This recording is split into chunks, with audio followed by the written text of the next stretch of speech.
새벽 기도에 나오신 여러분들을 주님의 이름으로 환영합니다. 우리 다 함께 샘물의 기도로 하나님 앞에 올려드리도록 하겠습니다. 마음 모아 샘물의 기도를 하나님께 드리겠습니다. 먼저 우리의 믿음을 고백합니다.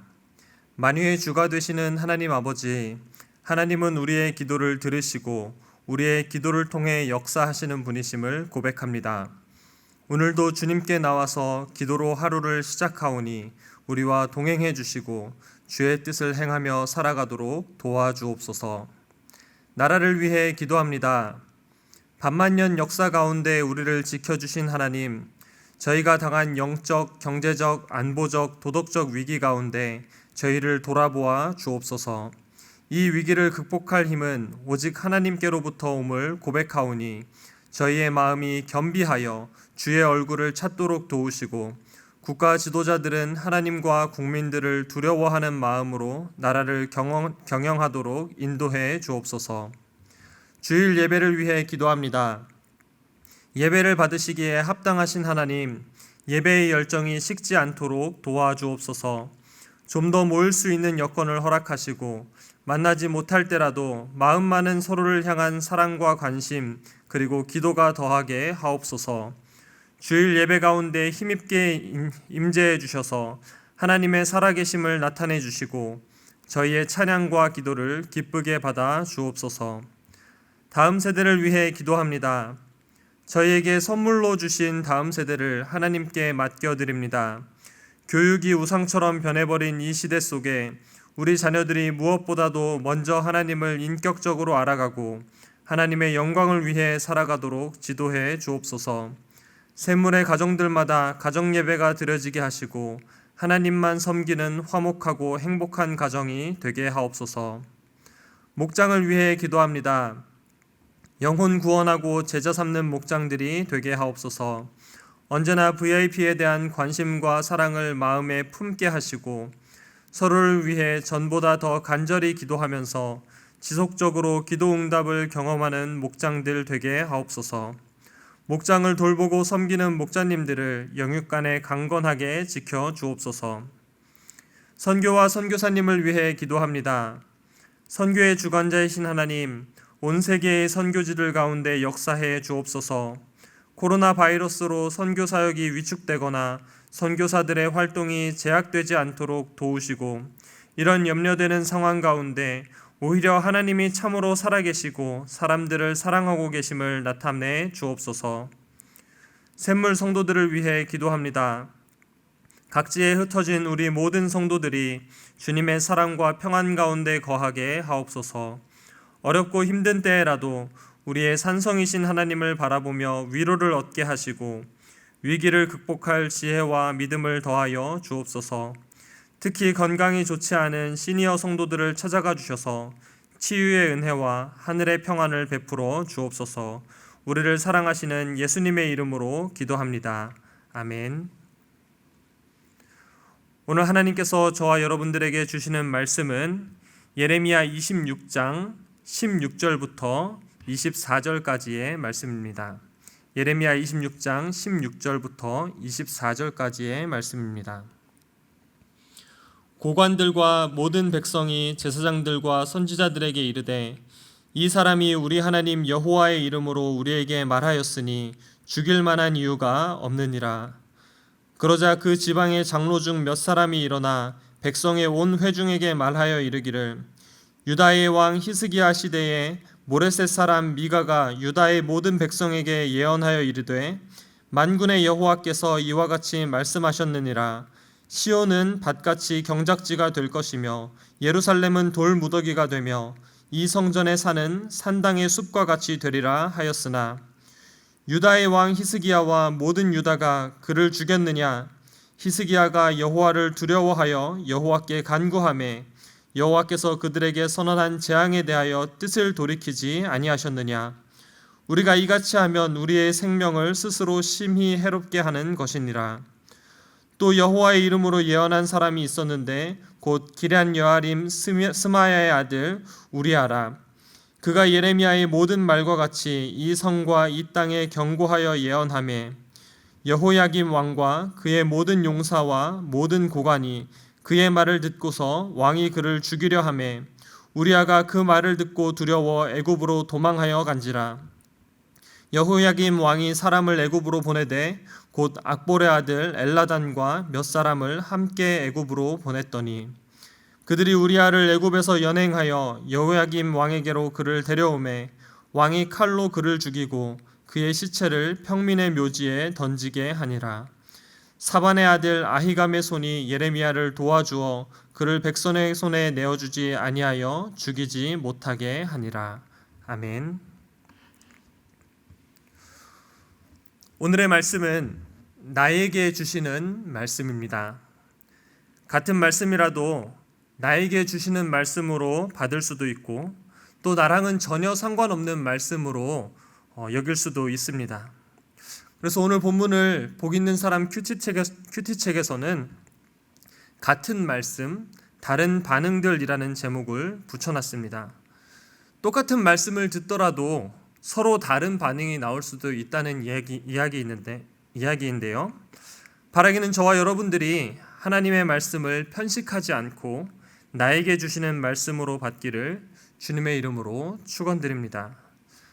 하나님께서 나에게 주시는 말씀이 무엇인가 오늘 본문을 중심으로 세 가지로 묵상해 보려고 합니다. 첫 번째로 하나님께서 나에게 주시는 말씀은 불편한 말씀입니다. 하나님께서 나에게 말씀하신다면 좋은 말만 해주면 참 좋겠는데 하나님께서 좋은 말씀만 주시지는 않습니다. 때로는 하나님께서 불편한 말씀을 전해주시기도 합니다. 사실은 말씀을 받는 우리의 태도에 관한 문제이기도 합니다. 좋은 말씀은 이미 나에게 주시는 말씀으로 받습니다. 두려워하지 말라. 너는 내 아들이라. 너는 내 딸이라. 너는 존귀한 나의 자녀다. 내가 너와 함께하리라. 이런 말씀을 전하면 아멘 소리가 바로 나옵니다. 그렇지만 우리 교회는 하고 있지는 않지만 교회들 중에 올해의 말씀을 뽑는 그런 교회가 있지 않습니까? 주로 힘이 되고 위로가 되고 또 도전이 되는 말씀을 모아서 뽑을 수 있도록 하는데 만약에 그 말씀 가운데 신명기 28장 19절 같은 말씀, 네가 들어와도 저주를 받고 나가도 저주를 받으리라, 이런 말씀을 뽑으면 어떻겠습니까? 하나님께서 나에게 불편한 말씀을 주신다면 어떻겠습니까? 아마도 교회들 가운데 이런 말씀을 넣어놓지는 않겠지만 혹여나 이런 말씀을 뽑는다면 나의 마음 가운데에도 다시 뽑고 싶은 그런 마음이 생기지 않겠습니까? 아니면 혹시 이러한 생각을 할지도 모르겠습니다. 이 말씀을 나에게 주시는 이유는 나랑 사이가 안 좋은 저기 김 집사님한테 주시는 말씀이구나. 혹은 이것은 나에게 주시는 말씀이 아니라 나를 통해서 저기 박 장로님한테 주시는 말씀이구나, 이런 생각을 할지도 모르겠습니다. 그러나 하나님께서 주시는 말씀은 남한테 주는 말씀이 아니라 나에게 주시는 말씀입니다. 때로는 불편한 말씀이 나에게 들릴 때에 김 집사님, 박 장로님한테 주시는 말씀이 아니라 나에게 주시는 말씀입니다. 예레미야가 선포한 말씀은 그야말로 불편한 말씀이었습니다. 히스기야 왕 때에 미가 선지자가 선포한 말씀을 예로 드는데요. 오늘 본문 18절입니다. 유다의 왕 히스기야 시대에 모레셋 사람 미가가 유다의 모든 백성에게 예언하여 이르되 만군의 여호와께서 이와 같이 말씀하셨느니라. 시온은 밭같이 경작지가 될 것이며 예루살렘은 돌무더기가 되며 이 성전의 산은 산당의 숲과 같이 되리라 하였으나. 미가 선지자가 히스기야 왕에게 선포한 메시지는 예루살렘이 황폐해지고 하나님께서 임재하시는 처소가 산당의 숲, 그야말로 우상숭배의 장소로 바뀔 것이라고 선포한 것입니다. 유다의 왕이 듣기에는 그야말로 불편한 말씀이었습니다. 그런데 히스기야 왕은 그 메시지를 나에게 주시는 말씀으로 받았습니다. 반대로 여호야김 왕은 불편한 말씀 앞에서 선지자를 죽이는 그러한 모습을 보여주고 있습니다. 나에게 주시는 말씀으로 받는 게 아니라 양심을 속이고 말씀을 거부하는 반응을 보여준 것입니다. 저와 여러분들은 어떻습니까? 바라기는 불편한 말씀도 나에게 주시는 하나님의 말씀으로 받는 그러한 선한 양심의 사람이 되기를 바랍니다. 두 번째로 하나님께서 나에게 주시는 말씀은 회개의 말씀입니다. 하나님께서 때로는 불편한 말씀을 주신다고 했는데요. 그 말씀이 진짜로 나를 불편하게 만드는 말씀인가? 그렇지 않습니다. 예레미야 선지자를 통해서 하나님께서 예루살렘을 황폐하게 할 것이라고 그렇게 선언하셨는데 진짜로 하나님의 의도가 예루살렘을 황폐하게 만드는 것에 있는가? 그렇지 않습니다. 하나님께서 정말로 원하시는 것은 회개입니다. 예레미야 선지자를 통해서 하나님께서 말씀을 주실 때 작정하고 너희들 정말 제대로 한번 불편해 봐라. 너희들은 이제 끝이다. 성전은 황폐하게 될 것이고 우상의 소굴이 될 거다. 형벌의 의미로 말씀을 주시지 않았습니다. 하나님께서 원하시는 것은 너희가 이제는 회개해라. 이제는 돌이켜라. 어제 본문 말씀에는 이렇게 기록하고 있습니다. 예레미야 26장 13절을 보시면 너희의 길과 행위를 고치고 너의 하나님 여호와의 목소리를 청종하라. 이것이 하나님께서 진정으로 바라는 것입니다. 하나님께서 나에게 주시는 말씀은 회개의 말씀입니다. 하나님의 말씀을 나의 말씀으로 여겼던 히스기야는 회개했습니다. 유다의 왕이 듣기에 불편한 말씀이었지만 오늘 본문 19절을 보시면 히스기야가 여호와를 두려워하여 여호와께 간구했다고 기록하고 있습니다. 히스기야가 간절하게 하나님의 은혜를 구할 때에 하나님께서는 뜻을 돌이키셨습니다. 하나님께서 나에게 원하시는 것은 회개입니다. 중요한 것은 이 말씀을 바로 나에게 주시는 말씀으로 받는 것입니다. 말씀은 남을 비추는 거울이 아니라 나를 비춰주는 거울입니다. 저기에 있는 김 집사님, 또 저기에 있는 박 장로님을 비추는 거울이 아니라 나를 비추는 거울입니다. 때로는 불편한 말씀도 회개의 말씀도 나에게 주시는 하나님의 말씀으로 받기를 바랍니다. 마지막으로 하나님께서 나에게 주시는 말씀은 회복의 말씀입니다. 사실은 하나님께서 가장 원하시는 것은 바로 저와 여러분들의 회복입니다. 인간이 연약한지라 때로는 말씀을 들을 때 불편할 수도 있고 또 회개하라는 메시지를 듣고도 나에게 주시는 말씀이 아니라고 거부하고 싶은 마음이 들 때도 있습니다. 그러나 하나님의 말씀이 정말로 나를 불편하게 하는가? 그렇지 않습니다. 하나님께서 나에게 주시는 말씀은 회복의 말씀입니다. 하나님과의 관계를 회복시키시고 하나님의 자녀다운 삶을 살도록 인도하고 우리의 삶을 존귀하게 하는 것이 바로 하나님의 말씀입니다. 그리고 그 말씀을 저와 여러분들에게 주고 계십니다. 북이스라엘과 남유다의 역사는 이스라엘 민족의 역사는 하나님의 말씀을 나에게 주시는 말씀으로 받았느냐 또 받지 않았느냐에 따라서 그 성패가 나뉘었습니다. 단지 이 말씀이 하나님의 말씀인 줄 아는 것만으로는 충분하지 않습니다. 나에게 주시는 말씀으로 받느냐 아니면 이 말씀을 나에게 주시는 말씀으로 받지 않느냐가 중요합니다. 오늘 본문에 나온 고관들과 모든 백성들 또 예레미야를 변호한 장로들은 예레미야가 선포한 그 말씀이 하나님의 말씀인 것을 알고 있었습니다. 그러나 그들은 예레미야의 생명을 변호한 것으로 그쳤습니다.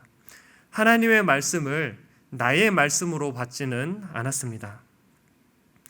그러나 미가 선지자가 선포한 하나님의 말씀을 히스기야는 나에게 주시는 말씀으로 받았습니다. 그때의 남유다에 회복의 역사가 일어났습니다. 히스기야 개인적으로는 생명을 15년 연장받는 기적을 경험했지만 히스기야 왕 때의 말씀이 회복되면서 나타난 변화는 유다 전체가 신앙적으로 회복되는 놀라운 역사였습니다. 하나님께서 저와 여러분들에게 주시는 말씀은 바로 이러한 회복의 말씀입니다. 개인적으로는 불편한 말씀이 될 수도 있고 때로는 회개를 촉구하는 그러한 말씀이 될 수도 있지만 저와 여러분들에게 진정한 회복을 가져다주는 생명의 말씀입니다. 우리의 삶의 위기 가운데에서도 탈출구가 있습니다. 그것은 바로 하나님의 말씀을 나에게 주시는 말씀으로 받는 것입니다. 국가의 위기 속에서도 회복의 길이 있다고 믿습니다. 하나님의 말씀이 이 땅 가운데 바로 세워지는 것입니다. 교회가 교회다워지고 진정한 의미의 부흥을 경험하는 길은 교회가 하나님의 말씀을 겸손하게 청종하는 것입니다. 말씀을 정리합니다. 오늘 하나님께서 저와 여러분들에게 주시는 말씀, 나에게 주시는 말씀입니다. 하나님께서 좋은 말씀을 주십니다.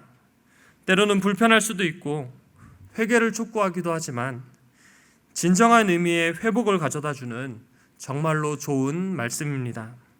그 말씀을 바로 나에게 주십니다.